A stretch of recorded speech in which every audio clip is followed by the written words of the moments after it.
ganda niya talaga guys. Ngayon ko lang to napuntahan. Buti yung isang kasamahan ko sa yan boarding house. Yun lang ang problema ko guys. Hindi ko alam kung anong pangalan nito. Ang ganda niya Hindi ko alam kung ano.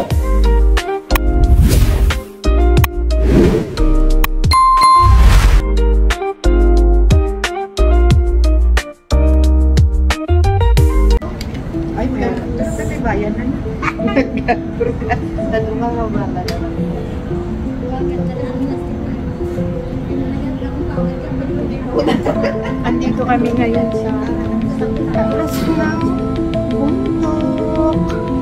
Ayan guys, bundok na bundok. Tapos yung pinaka niya, clip, parang escalator. Slide sa taas. Nakakatakot din.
Nasaan kami, nasa taas na.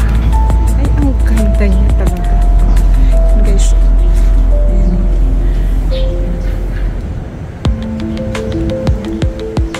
Ikot muna ako dito wala na.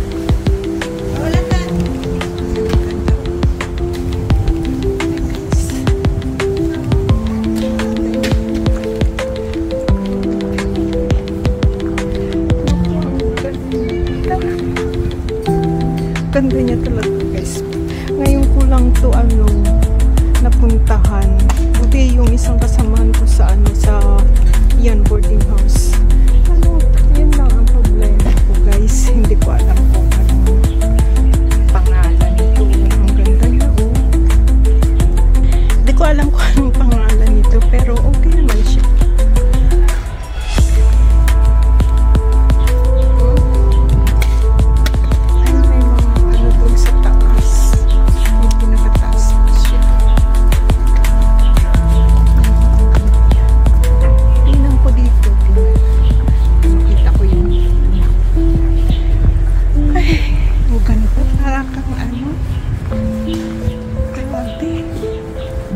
Sa taas na to guys ang bundok. Tingnan ko ano ba yung nakalagay dyan. Taipa Grande Trail. Taipa Grande.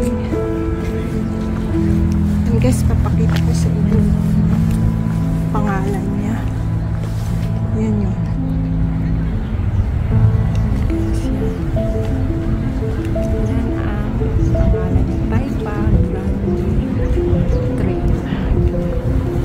Ayan o, tingnan nyo. Ayan. Wow, ang sarap naman. Ayan o, yun guys. Ayan o. Ayan.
ganda. Tapos papakita ko sa inyo yung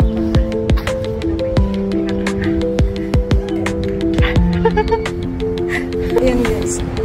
Ayan ang puli. Tapos may tubig. Ayan. Tapos yun guys, yun o. Ayan. May papakita dito ang view. Medyo malabo lang siya guys. Ayan. Ayan. Ayan o. Yan yung Galaxy. Hindi ko pa yan puntahan ulit para mag-video. Yan, Galaxy. Ito yung Venetian. Yan naman ang city. Malabo lang siya guys. Ano kaya yung sa baba na yan?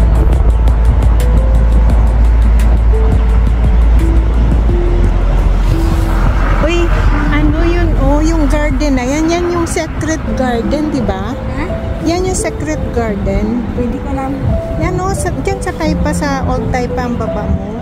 Kasi yun ang simbahan na ano. Nakita na talaga ano. Yun yung simbahan na ano na nga yun?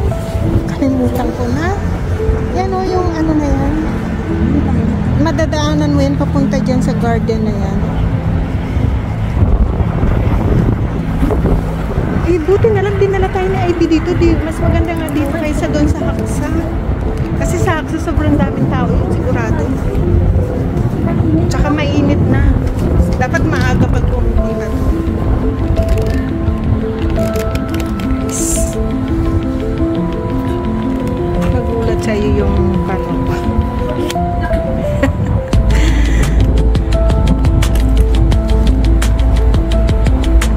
Lakas kasi ng hangin. Straight.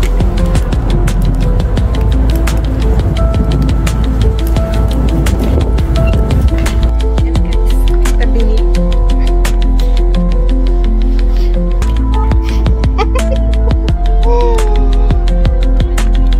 ang ganda talaga ng view niya. Salamat sa UIB.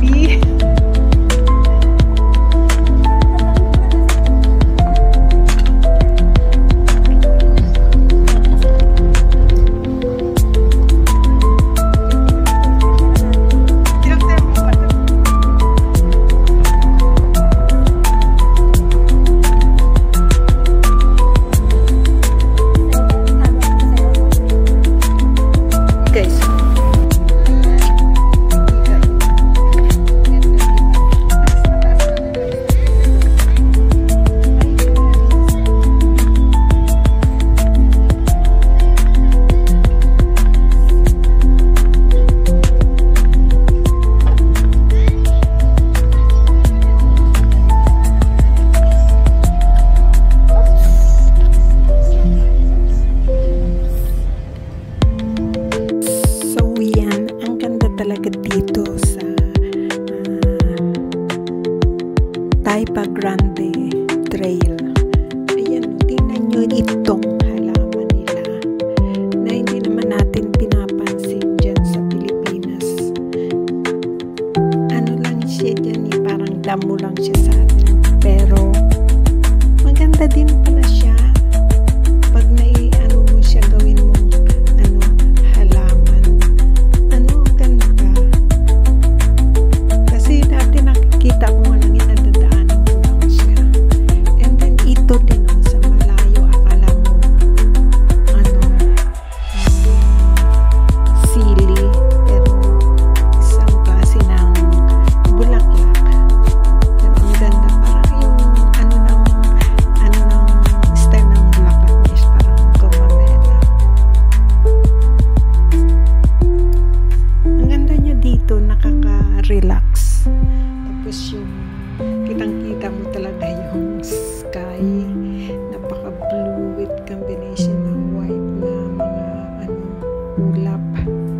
So, ang ganda, nakaka-relax at saka hindi pa siya crowded.